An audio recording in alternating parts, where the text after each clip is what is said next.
जिसको जपकर जीव हो भव सागर से पार। 11वें अध्याय का कपिल करे विस्तार। सभी को जय श्री कृष्णा। श्री गणेशाय नमः। आपका आपके अपने चैनल संस्कार कथा चित्रण में बहुत बहुत स्वागत है। आज के वीडियो में हम कार्तिक मास महात्म्य के 11वें अध्याय का वाचन करेंगे।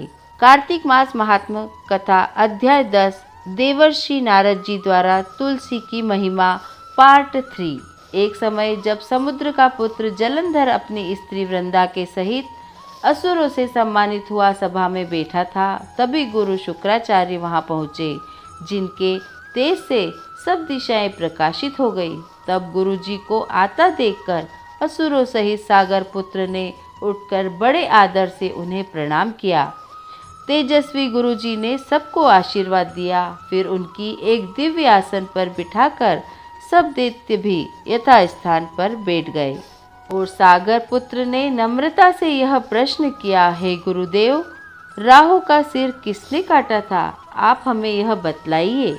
इस पर श्री शुक्राचार्य जी ने विरोचन पुत्र हिरण्यकश्यपु और उनके धर्मात्मा पुत्र का परिचय देकर देवताओं और असुरों द्वारा समुद्र मंथन की संक्षेप में सब कथा कहकर बतलाया कि जब समुद्र से अमृत निकला तो उस समय देव रूप बनाकर राहु भी पीने बैठ गया। इस पर इंद्र के पक्षपाती भगवान विष्णु ने राहु का सिर काट डाला। यह सुनने के साथ ही जलंधर के नेत्र लाल हो गए। उसने बड़ा क्रोध किया। फिर अपने धस्मर नामक दूत को बुलाकर गुरु का कहा हुआ सब वृतांत सुनाया और आज्ञा दी कि तुम शीघ्र ही इंद्रपुरी में जाकर इंद्र को मेरी शरण में लाओ। धस्मर जलंधर का बड़ा निपुण दूत था। वह शीघ्र ही इंद्र की सुधर्मा नामक सभा में जा पहुंचा और उसने जलंधर के शब्दों में इंद्र से कहा, हे देवता धम, तुमने समुद्र को क्यों मथा और मेरे पिता के सब रत्नों को क्यों ले लिया है? ऐसा कह के तुमने अच्छा नहीं किया।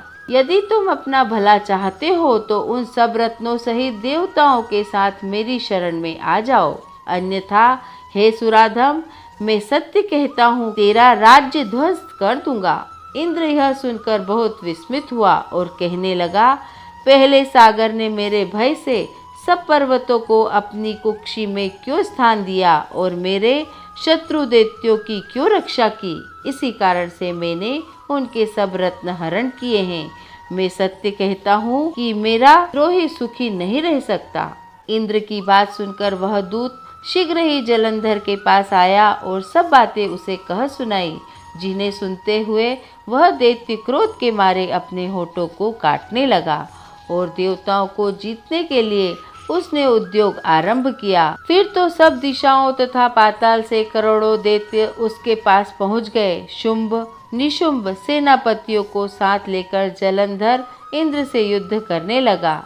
शीघ्र ही उसने इंद्र के नंदन वन में अपनी विशाल सेना उतार दी। वीरों की शंख ध्वनि और घोर गर्जन से इंद्रपुरी गूंज उठी। अमरावती छोड़ देवता उनसे युद्ध करने चले। भयानक मार काट हुई। दोनों पक्षों के आचार्य अपने अपने मृतकों को जिलाने लगे। असुरों के आचार्य गुरु शुक्र अपनी मृत संजीवनी विद्या से और देव गुरु बृहस्पति द्रोणागिरी से औषधियां लाकर मृतकों को जिलाते रहे।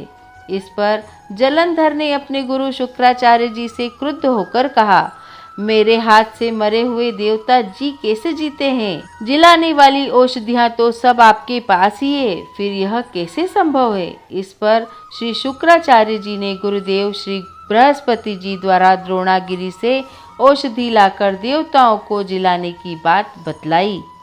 यह सुनकर जलंधर और भी क्रुद्ध हो गया। श्री शुक्राचार्य जी ने कहा, क्रुद्ध क्यों होते हो? यदि शक्ति है तो द्रोणागिरी पर्वत को उखाड़कर समुद्र में फेंक दो, तब मेरे कथन की सत्यता प्रमाण हो जाएगी। इस पर जलंधर क्रुद्ध होकर शीघ्र ही द्रोणागिरी पर्वत के पास जा पहुंचा और अपनी भुजाओं द्वारा उसे जड़ से उखाड़कर समुद्र में फेंक दिया। यह तो भगवान शंकर का तेज था, इसमें जलंधर की कोई विचित्रता नहीं थी। तत्पश्चात यह सागर पुत्र युद्ध भूमि में आकर बड़े वेग से देवताओं का संहार करने लगा। जब गुरु बृहस्पति औषधि लेने द्रोणागिरी पर्वत पर पहुँचे तो द्रोणागिरी की जगह वहाँ पर उन्हें सुना मैदान मिला। तब वह भयभीत होकर देवताओं के पास आए और कहा कि युद्ध बंद कर दो, तुम लोग अब जलंधर को नहीं जीत सकोगे। पहले इंद्र ने जो भगवान शंकर का अपमान किया था यह उसी का फल है। यह सुनकर देवता युद्ध की आशा त्याग अत्यंत ही व्याकुल हो इधर उधर भाग निकले। सिंधुसूत निर्भय होकर अमरावती में प्रविष्ट हो गया। इंद्र आदि सब देवताओं ने गुफा में शरण ली। बोलिए विष्णु भगवान की जय। आपको कार्तिक मास महात्म कथा अध्याय 11 का वाचन कैसा लगा हमें कमेंट कर अवश्य बताएं और वीडियो पसंद आने पर लाइक और शेयर ज़रूर करें। और अभी तक आपने हमारे चैनल को सब्सक्राइब नहीं किया है तो सब्सक्राइब कर लीजिए ताकि आपको अगला वीडियो का नोटिफिकेशन मिल सके। धन्यवाद। जय श्री कृष्णा।